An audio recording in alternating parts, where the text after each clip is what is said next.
Assalamualaikum warahmatullahi wabarakatuh. Nama saya Kiki Kurniawan, mahasiswa Universitas Muhammadiyah Jember, Prodi jurusan Teknik Mesin.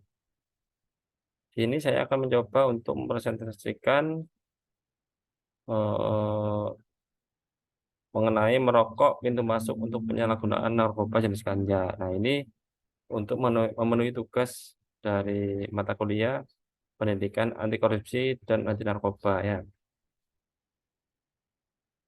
Itu baik kita akan coba membahas lebih detail dari jurnal jurnal ini. Langsung kita masuk ke abstrak ya. Prevalensi penyalahgunaan narkoba di kalangan pelajar secara global maupun di Indonesia cukup tinggi. Salah satu jenis narkoba yang biasa disalahgunakan adalah ganja. Berbagai penelitian menunjukkan ada hubungan yang kuat antara penyalahgunaan narkoba jenis ganja dengan kebiasaan merokok. Padahal angka merokok pada masyarakat, termasuk pelajar atau mahasiswa di Indonesia cukup tinggi. Secara teori, hubungan antara kebiasaan merokok dengan narkoba jenis ganja menunjukkan bahwa dari tiga teori yang ada, yaitu teori the gateway, teori the common liability, dan teori route of administration. Dua teori yaitu teori GW dan ROA menyatakan adanya hubungan kuat antara kebiasaan merokok dengan menyalahgunakan narkoba jenis ganja. Dari kondisi tersebut diharapkan berbagai pihak dari pemerintah, LSM, masyarakat umum, sampai pihak sekolah dan perguruan tinggi selayaknya bergerak untuk melakukan berbagai upaya pencegahan dan penanggulangan merokok, khususnya di kalangan pelajar atau mahasiswa. Memang ya bukan rahasia umum memang bahwa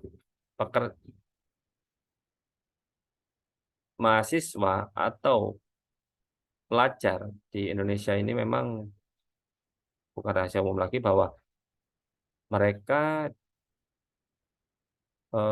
kalau disurvei memang sangat tinggi tingkat perokoknya. Padahal kalau dipikir-pikir lagi, untuk mahasiswa dan pelajar, memang tugasnya mereka sebenarnya kan cuma untuk belajar, agar nanti setelah kita lulus belajar ini bisa menerapkan ilmu ini ke masyarakat ya, bukan untuk seharusnya untuk hal-hal seperti merokok itu harusnya sih dihindari ya, dihindari. Mungkin nanti kalau misalkan sudah terjun ke masyarakat, sudah bekerja dan mempunyai penghasilan sendiri, mungkin untuk merokok bisa lebih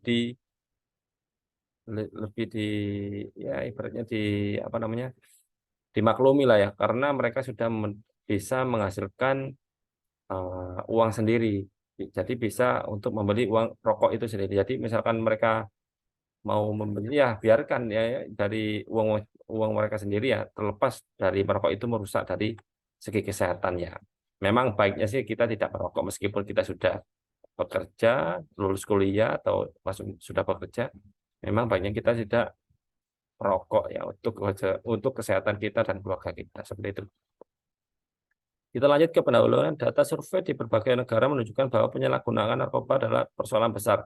Di Amerika Serikat, sebuah survei rumah tangga tentang penyalahgunaan narkoba, yaitu National Household Survey and Drug Abuse atau disingkat NHSDA, tahun 2000 menunjukkan bahwa 2,4 juta penduduk Amerika Serikat umur 12 tahun ke atas mengalami ketergantungan narkoba, 1,1% dari total penduduk.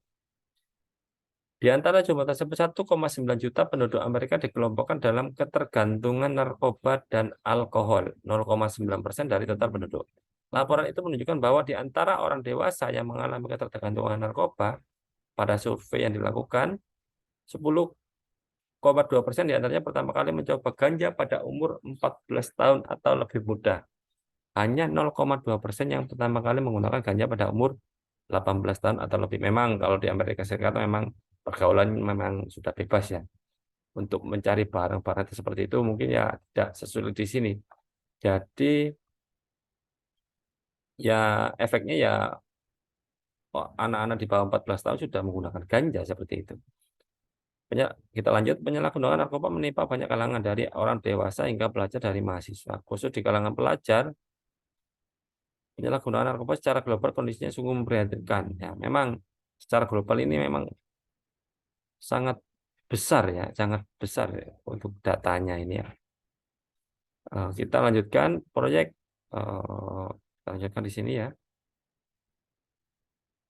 Data lain dari sebuah studi yang memperkirakan angka prevalensi penyalahgunaan narkoba di 12 negara di Asia dan 6 negara di Kepulauan Pasifik juga memperlihatkan kisaran angka penyalahgunaan narkoba antara kurang dari 0,01% hingga 4,6%. Negara-negara yang diperkirakan memiliki prevalensinya lebih dari 2% adalah Kamboja, Hong Kong, Filipina, Thailand, Indonesia termasuknya, Laos, dan Malaysia. Sedangkan Cina, Myanmar, dan Vietnam diperkirakan angka prevalensinya antara kurang dari 0,01% sampai 2%. Dalam studi ini tidak didapatkan angka prevalensi untuk negara-negara di Kepulauan Pasifik dan Brunei. Di Indonesia sendiri, survei khusus di tingkat pelajar yang dilakukan pada 2011 memperlihatkan bahwa dari 100 orang pelajar, terdapat 4 orang pelajar mahasiswa yang pernah minimal 1 kali menyalahgunakan narkoba. 3 orang menyalahgunakan narkoba adalah setahun terakhir dan 2 sampai 3 terakhir menyalahgunakan narkoba dalam sebulan terakhir. Angka tersebut lebih rendah dibanding pada 2 survei sebelumnya, yaitu sekitar 8 orang pernah pakai dan 5 orang pernah penyalahgunaan dan dalam setahun terakhir. Tidak ada perbedaan pola penyalahgunaan narkoba pada ketiga survei. Selanjutnya kita lanjut yang lebih spesifik ke rokok ya. Kita ke rokok ya. Nah, ini ya. Narkoba jenis ganja, narkoba jenis dikenal dengan nama cimen. Ini lebih terkenal. Marijuana, cannabis sativa atau cannabis indica. Ganja adalah tumbuhan perdu liar yang ditemukan di daerah beriklim tropis dan sedang. Seperti di Indonesia, India, Nepal, Thailand, Kolombia, Jamaika, dan juga di daerah beriklim subtropis seperti Rusia, bagian selatan, Korea, dan Loa, Amerika. Ganja atau marijuana paling tidak mengandung 60 senyawa kimia disebut kanabinoid. Dalam dunia kedokteran, ganja dikenal dapat digunakan untuk mengobati atau mencegah terjadinya beberapa keluhan secara medis. THC misalnya dapat mengobati mual dan muntah yang dihubungkan dengan sejumlah kondisi medis. Dronabinol, martinol, dronabinol atau martinol bentuk resep dari THC digunakan untuk mencegah mual dan muntah setelah kemoterapi kanker dan meningkatkan nafsu makan pada orang dengan AIDS. Pada dasarnya sih ganja ini ada efek positifnya ya, yaitu dalam dunia medis. Saya pernah mendengar atau melihat di televisi itu bahwa ada seorang warga Indonesia ya, dia itu ada keluarganya yang sakit, lumpuh. Ada keluarganya yang sakit yang lumpuh. Nah, dibawa berobat kemana-mana nggak sembuh-sembuh, nggak ada progres positifnya seperti itu. Nah, terus tidak tahu kenapa dia ada mungkin ada yang menyarankan bahwa dia menanam ganja di pekarangan rumahnya tanpa sepengetahuan warga ya sebelumnya. Nah, terus diramukan dan diobati kepada keluarganya itu, entah itu istrinya atau anaknya atau saudaranya ya. Nah, yang setahu saya diobatkan lah, diramukan ganja itu dan ternyata efeknya positif, bagus efeknya. Nah, tapi memang dalam aturan kita tidak boleh me, apa namanya mengembangbiakan ya atau menanam ya, membudidayakan lah ibaratnya.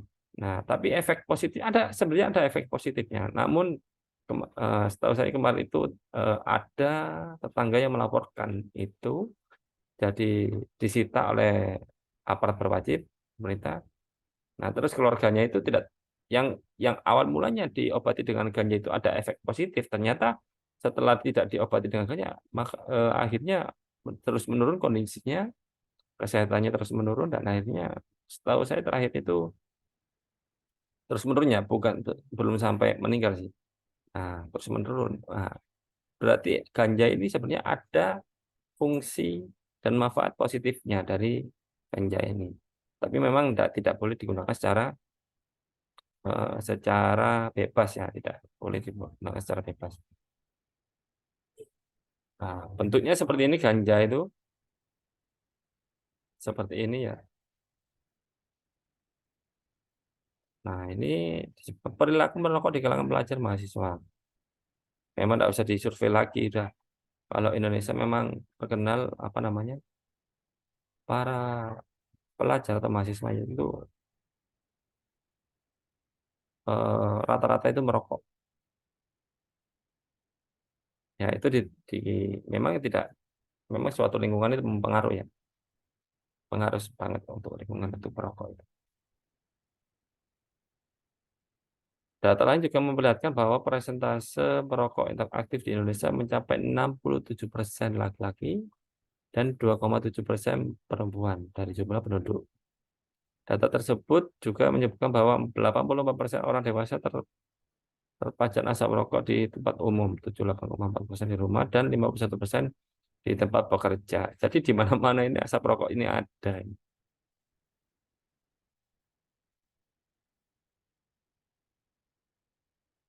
Kita lanjut, hubungan merokok dengan ganja. Kebiasaan merokok dalam penelitian disebutkan memiliki hubungan yang kuat dengan penyalahgunaan ganja. Kebiasaan menghisap tembakau menurut penelitian mengikuti proses perkembangan yang berurutan. Artinya kebiasaan merokok berpotensi mengakibatkan penyalahgunaan narkoba jenis ganja. Dengan demikian diasumsikan adanya urutan rantai sebab akibat yang didukung oleh dua jenis bukti, yaitu merokok mendahului penyalahgunaan narkoba jenis ganja. Inilah yang sering disebut sebagai gateway teori. Ibaratnya seperti ini. Orang yang tidak pernah merokok, ya tidak tahu caranya merokok, otomatis tidak akan pernah eh, mau, tidak akan pernah. Ibaratnya gini, orang tidak, ibaratnya gini loh. Kalau merokok, kalau kalau eh, ganja itu berlari ya, merokok itu adalah berjalan. Orang itu tidak akan bisa berlari sebelum dia berjalan. Seperti itu. Dalam artian seperti itu. Contoh mudahnya seperti itu ya. Kita lanjut. Nah, mungkin itu yang kita masuk ke penutup ya. Indonesia saat ini sudah darurat narkoba. Berbagai penelitian telah menunjukkan hubungan kuat antara penyalahgunaan narkoba jenis ganja dengan kebiasaan merokok. Secara teori, hubungan dua variabel tersebut juga didukung. Kondisi yang perlu mendapatkan perhatian adalah adanya angka prevalensi merokok di Indonesia yang menunjukkan tren meningkat. Oleh karena itu, bukan hanya persoalan narkoba yang perlu diperhatikan pada upaya pencegahan dan penanggulangan, akan tetapi persoalan kebiasaan merokok, khususnya di kalangan anak-anak, pelajar atau mahasiswa juga harus menjadi perhatian yang serius. Berbagai pihak seperti pemerintah, lembaga swadaya masyarakat, masyarakat umum, termasuk juga pihak sekolah, dan perguruan tinggi harus bergerak untuk melakukan hal tersebut. Jika persoalan kebiasaan rokok ini tidak ditangani, jika persoalan kebiasaan rokok ini tidak ditangani secara serius, tentunya pada masa yang akan datang dapat memberikan dampak bermakna pada peningkatan angka prevalensi penyalahgunaan narkoba, khususnya jenis ganja. Jadi yang diharapkan yaitu bukan hanya polisi, terus BNN aja yang bergerak dalam hal ini. Dan bukan cuma narkoba aja narkoba jenis ganja yang perlu diperhatikan aja itu. Tetapi pintu gerbangnya itu harus diperhatikannya itu apa? Merokoknya itu. Kalau bisa suatu instansi pendidikan memberikan sanksi tegas kepada para pelajarnya atau mahasiswanya ketika kedapatan merokok. Nah, bisa diterapkan kalau misalkan apa namanya di mata kuliah apa gitu dilarang bagi bagi untuk mengambil mata kuliah ini eh, mahasiswa dilarang merokok seperti itu. Memang sih ya, memang agak kasar, memang agak keras lah ya. Memang agak keras, tapi itu untuk ibaratnya mendidik ya. Mendidik. Ya, logikanya sih bagaimana kalau misalkan mahasiswa itu atau pelajar itu masih belum bisa mendapatkan uang, belum bisa membeli rokok itu sendiri, itu menurut saya pribadi kurang pantas ya. Kecuali kalau memang pelajar atau mahasiswa itu sudah mempunyai penghasilan yang bisa digunakan untuk membeli rokok tersebut. Nah, itu bisa sedikit dimaklumi lah ya. Bisa lebih sedikit bisa dimaklumi. Mungkin itu yang bisa saya sampaikan dalam pertemuan kali ini. Saya kira cukup ya kalau misalkan ada kesalahan atau sikap yang kurang tepat dalam penyampaian saya, mohon dimaafkan. Dan kalau misalkan ada sanggahan atau apa bisa disampaikan melalui komentar-komentar di bawah. Terima kasih atas perhatiannya.